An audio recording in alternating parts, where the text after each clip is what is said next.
is a miracle. It really is amazing the popularity and staying power that Scooby has had.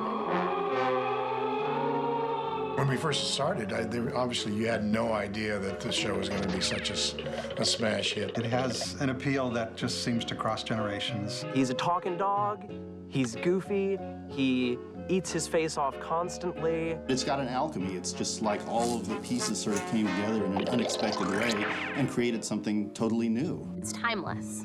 How could anyone not like a talking dog that solves mysteries?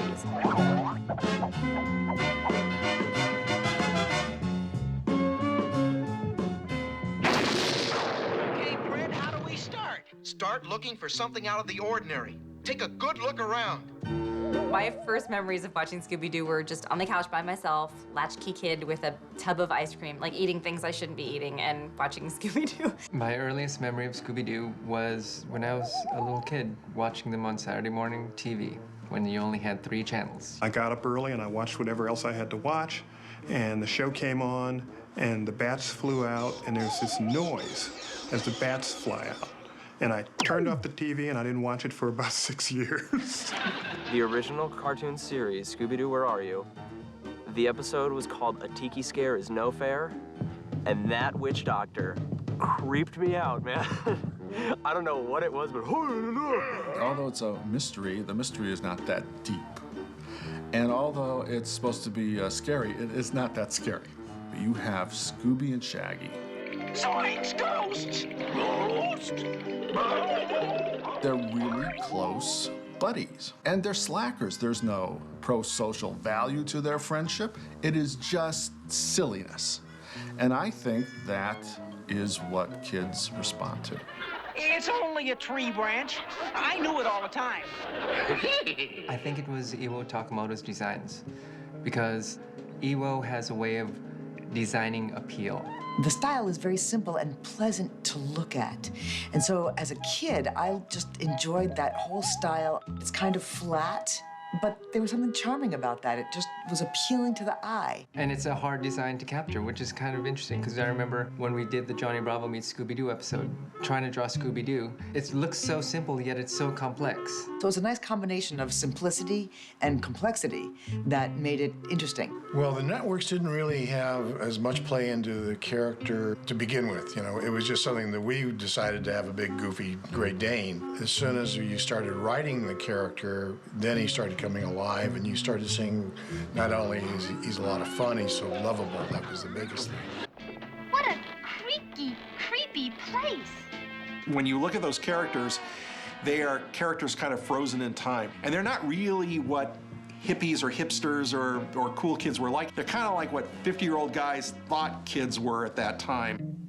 They have sort of a lineage from other shows, sort of like maybe Dobie Gillis. It's got a little bit of Hardy Boys in it. It's got a little bit of the Archies, that sort of teen gang thing. We picked on something familiar to kind of give us the impetus for those kind of characters. Maybe that gave them kind of an eternal, youthful quality. The style was kind of quaint and old then, and it proved to be eternal. And what's interesting is how those characters that in real life wouldn't have anything to do with each other get along in this small family unit. We didn't get a chance to look for clues. Show them the clue, Shaggy. There was a chemistry between the characters on Scooby-Doo that was very enlightening and fun. It seemed very organic and natural. These 4 kids just seemed to work together. There's someone there that any kid out there in America or wherever in the world they're watching, they can relate to him. Whether it's a slacker guy or the pretty girl or the brainy girl or the dog that talks. The other characters seem to be sort of the balance, and they ground you and sort of rounds out the audience that's watching the show. Scooby brings them a part of the game because the dogs relate with humans, so whoever's watching that television, Scooby's bringing you in. Well, it would be nice if I could be a teenager and drive around my own van, and it would be nice if I could, eat a lot of my favorite food, and it would be nice if I could, have friends and, run from ghosts but not really get scared or hurt. Yipes! Double yipes! Let's get out of here! Kids are trying to figure out the world, and they're a little anxious about it. Sometimes it seems unknown and scary. And the concept of Scooby is that you take the scary thing, you look at it, and you pull the rubber mask off and you find that it's not so scary after all. The fact that it's never too horribly scary is a good thing for kids because they need to feel safe, but they need to let their imaginations kind of run away. We never tried to make the shows scary to where they would really be frightening to kids. I suppose you want me to take a look? It was really done with the thought of Abbott and Costello. You know, meet Frankenstein, meet Dracula. It's rare that you have a show that can entertain and have this mystery side and action side while still, you know, giving a good message for young kids. It allows small kids to enjoy monsters and creatures and ghosts, but at the end of every episode, they always explain to you that there's no such thing. And kids want things to be scary, just not dangerously so. So they can know that they have that excitement, that thrill, that energy of, that's scary, but it's okay because the monster's really gonna be the gardener. This can only be one person. Hank! Yeah, that big reveal at the end, it's always like, oh, it's just Mr. Withers. Hank! Oh, dag nabbit! One of the reasons that the formula of Scooby-Doo didn't bother viewers, I think, was that kids are used to seeing the same episode again and again anyway. Eventually, they all become formula because you've seen them 143 times. Kids love repetition, and it doesn't occur to them from week to week that maybe Scooby and the gang has figured out this is not a real ghost or monster chasing them. I'm a great believer in the formula. Hey, there's a monster, I'm scared out of my mind. They treat it as a real witch or a goblin. Let's get to the bottom of this gang and let's split up. After they've lured it into a crazy Rube Goldberg-like trap, only then can the unmasking take place. Sometimes that guy then takes off 2 masks, and we find out, oh, it was not only that guy, but it was that guy pretending to be that guy. Who always says, you know, you pesky, I would have gotten away with it if it wasn't for you pesky kids and your dogs. These things are very mannered at that point. By episode 3, it's sort of like, no, there are rules that you must adhere to. Well, it's still early. Why don't we go into the ghost town and take a look around? You don't know what kind of monster it's going to be. You don't know where they're going. You don't know where they're going to be running back and forth between the doors. But you know all of these things are going to happen. Putting them in different situations and redressing the set and basically different adventure, but holding true to the personalities that they had created seemed to be the magic. I knew it all the time. Oh, brother. The mysteries just were bookends for all the stuff that went in between. They want to see Shaggy and Scooby working together. They love it when they kind of screw up or do it, or they find themselves in danger. That was the real fun part of the show for us. Robert, how do you look? I don't see any difference. Once you get that formula down, it's kind of reassuring to the audience to have it repeated. They know that there's an answer to the question someplace. They're playing along with the game, and they like to guess the answer. When you're a small kid watching this, it makes you feel smart. It makes you feel good about watching the show. It's that one old guy who has the same voice as the monster. I know who it is. It's like that Dagwood sandwich that they make, you know, it's got all the little ingredients and, you kind of know what it's gonna be and it feels good. That formula seems to work. It's comforting. It's like comfort food.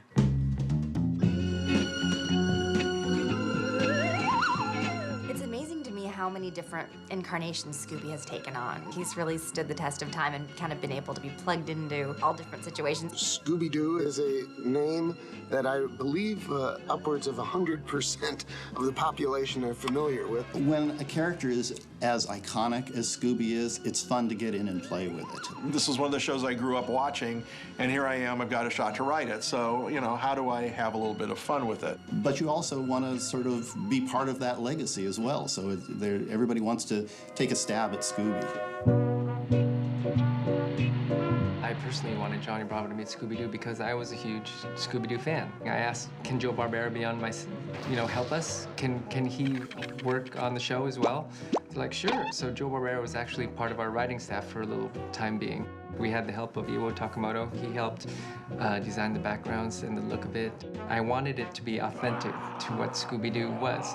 We would stage things so that we could use the stock animation. Like there's this one scene where they're all entering the haunted house. We'd look at shows, we'd make sure the layouts were correct. We got the original voice actors. It was just great.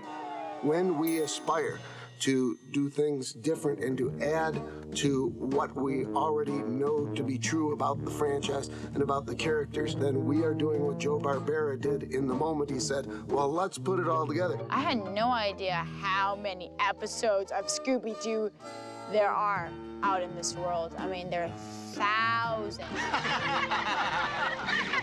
The fact that we get to bring their characters to life yet again in another incarnation is just an honor. I definitely based my character mostly off the cartoon because I thought it was important to really go back to the root, to the original. I have a great amount of respect for everybody that has been a part of this previously because I now know what it's like to try to portray a cartoon. We are just entirely energized every day by the possibilities that this franchise still offers. Scooby has been around for so long that it's something that everybody has been exposed to. It's part of the pop culture experience. People that don't even watch it will make references to it. They talk about, will you do it for a Scooby snack? And I would have gotten away with it too if it hadn't been for those pesky kids. We all know what they mean when they call somebody the Scoobies. We all know what it means when a character's in trouble in an action movie and says, ruh-oh. Ruh-oh. Ruh-roh is now, it's probably in Bartlett's familiar quotations. Give me liberty or give me pizza pie. If you make a Scooby-Doo reference, you know 95% of your audience knows what you're talking about. If you make a historical reference, it's 50%. If you make a reference to any other show that was popular when you were a kid, it's 5%. Specifically because the people making those movies and television shows all grew up with some influence of Scooby. Because everybody's been exposed to it, it's a touchstone that the audience has. They go, I know what that is. It's a kind of a really cool feeling when you hear somebody emulating Scooby. That's right. And do something funny to a Scooby-Doo. I think it's just no different than, baseball and apple pie. You almost would be surprised that they didn't make references to it. Whether it's an homage or whether it's just totally mocking it or whether it's, admiring what it came from, all of it is complimentary, I think, to the original concept and how it just took off. Don't look now, fans, but I think a star is about to be born.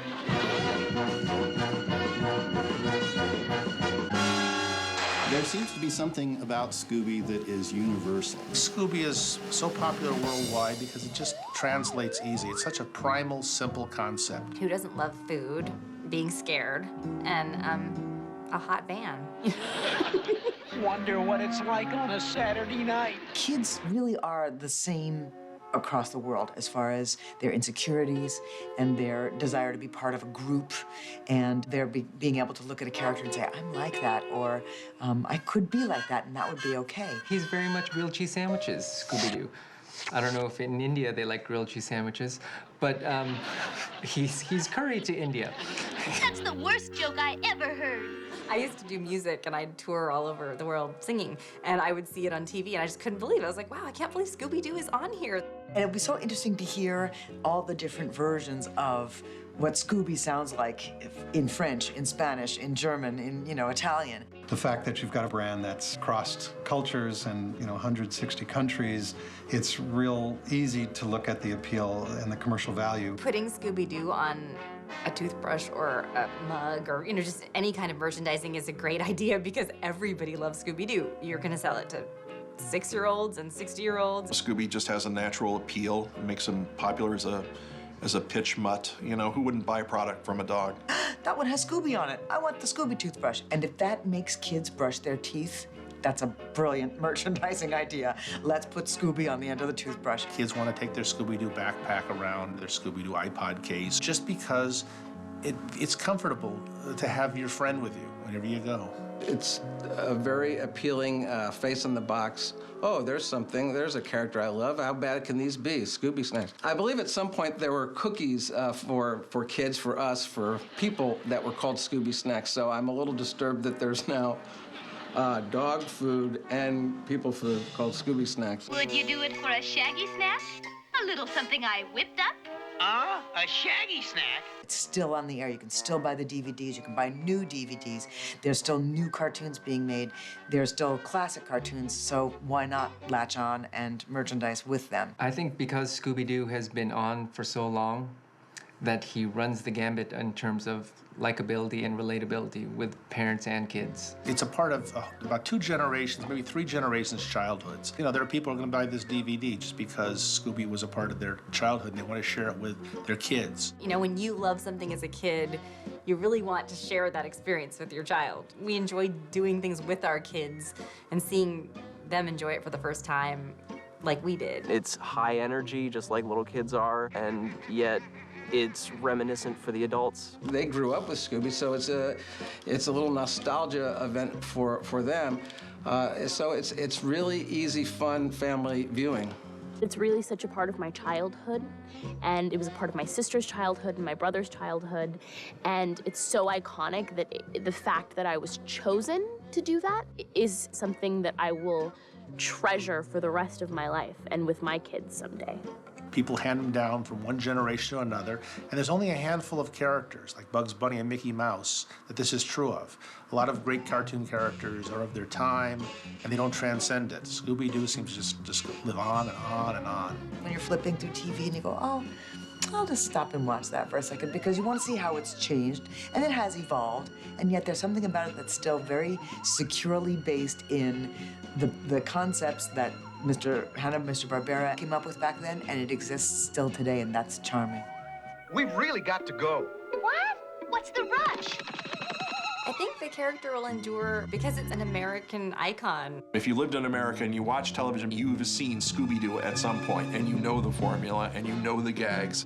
Scooby and the Scooby Snacks and Shaggy and the whole gang, they're part of our friends and part of our experience. There are going to be new variations on Scooby long beyond our own presence here on the planet, and long may he live. There's no downside to say I love Scooby-Doo.